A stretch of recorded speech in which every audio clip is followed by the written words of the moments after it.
ini hal yang menarik ya. Ini ujian, kira-kira gugatan seperti ini bakal dikabulkan atau tidak.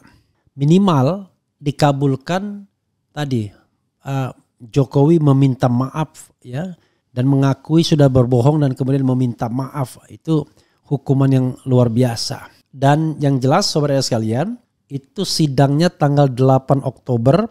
Presiden Jokowi memang masih presiden, tetapi sebentar lagi kan dalam proses dia tidak lagi menjadi presiden. Jadi dia bisa menjalani prosedur yang biasa. Tidak ada lagi prosedur khusus sebagai presiden ya.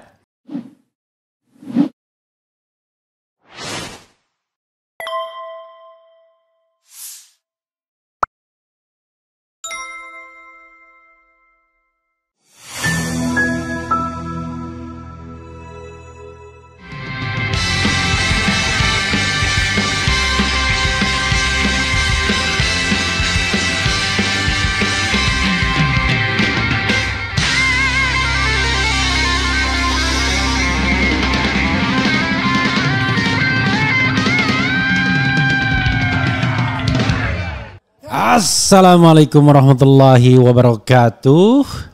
Sobat RH sekalian, jumpa lagi kita di channel yang keren ini. Keren cadas.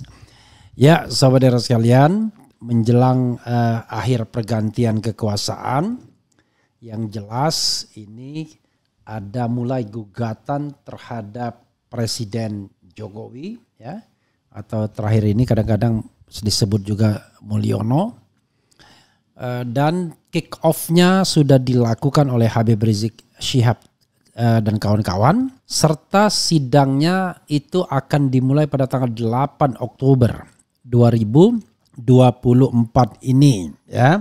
Jadi kalau kita bicara dismissal proses, apakah pengadilan berwenang? Berwenang pengadilan. Ya, karena nanti setelah tanggal 20 Oktober Jokowi tidak lagi menjadi Presiden Republik Indonesia, karena itu tidak lagi berlaku forum khusus bagi yang bersangkutan. Sebagaimana diberitakan tirto.id, sobat era sekalian, sidang perdana Rizik versus Jokowi digelar 8 Oktober 2024. Jadi ini sidang perbuatan melawan hukum ya, atau gugatan perbuatan melawan hukum ya. Aziz Yanuar sebagai seorang lawyer mengharapkan kehadiran Jokowi dalam sidang gugatan Rizik Syihab. Gak mungkin rasanya. Oke, tapi kita lihat ya. Tirto.id, Presiden Joko Widodo Jokowi akan menghadapi sidang gugatan yang diajukan oleh Muhammad Rizik Syihab Munarman, ya, Eko Sancoyo, Edi Mulyadi, Mursalin, Marwan Batubara dan Sunarko di Pengadilan Negeri Jakarta Pusat. Sidang perdana Jokowi dengan nomor perkara 611-PDT-G-2024-PN Jakarta Pusat akan digelar pada Selasa 8 Oktober 2024 pukul 10.00 12.00 waktu Indonesia bagian Barat.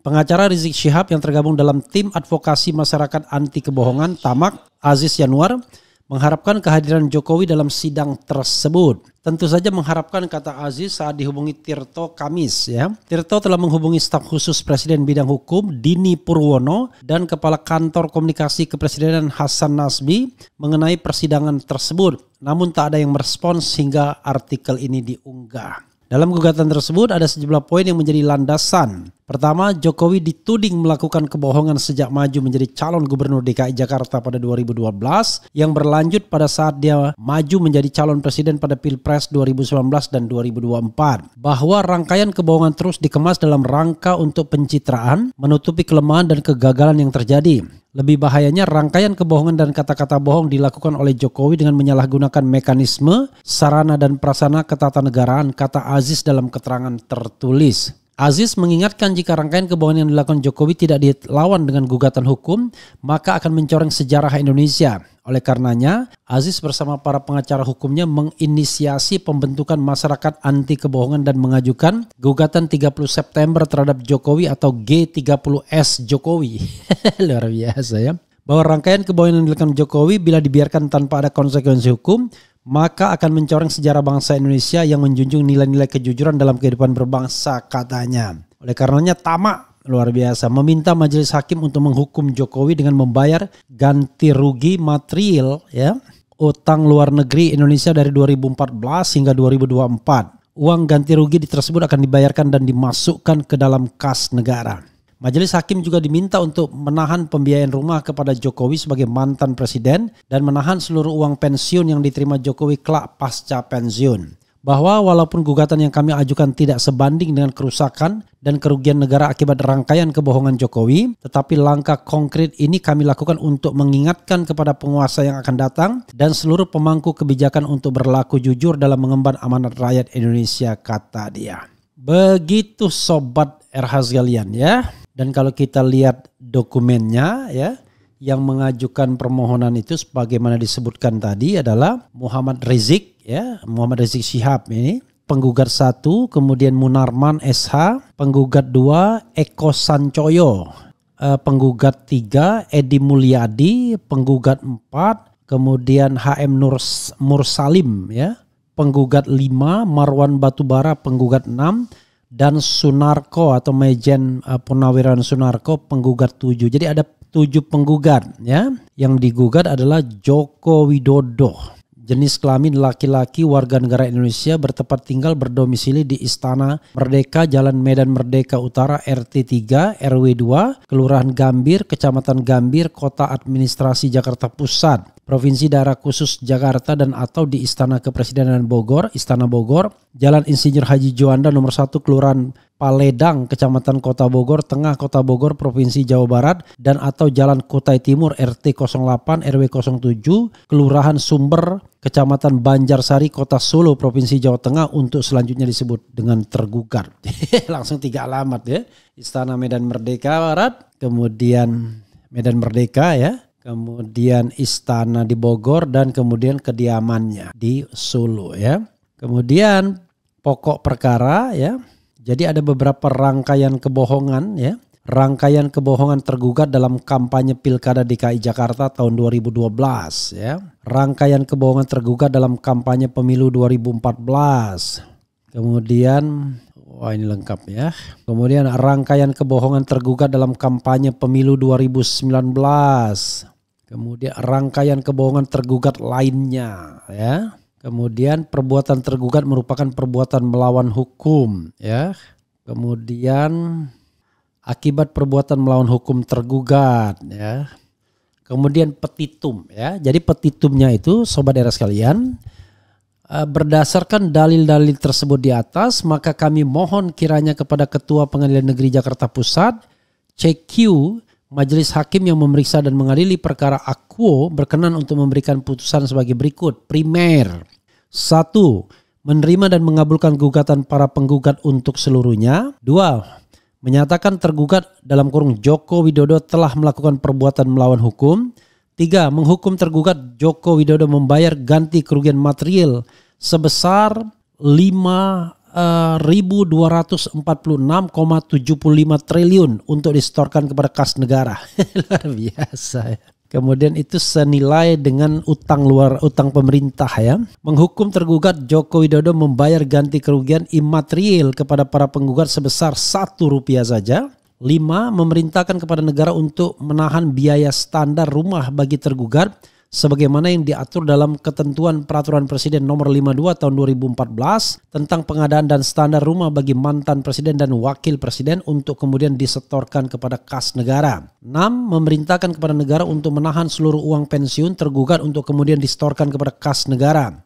Menetapkan pembayaran ganti kerugian material dan imaterial diambil dari aset kekayaan pribadi tergugat apabila terjadi kekurangan pembayaran untuk kemudian disetorkan kepada kas negara. Menghukum tergugat untuk membayar uang paksa duangsom sebesar 1 miliar rupiah setiap hari terhitung sejak putusan berkekuatan hukum tetap. Menghukum tergugat Joko Widodo untuk meminta maaf secara terbuka dan mengakui telah membohongi masyarakat Indonesia. Subsidiar, apabila majelis hakim berpendapat lain, mohon keadilan yang seadil-adilnya ex aequo et bono. Demikian gugatan ini diajukan atas perhatian Ketua Negeri Jakarta Pusat, CQ Majelis Hakim yang memeriksa dan memutus perkara Akuo.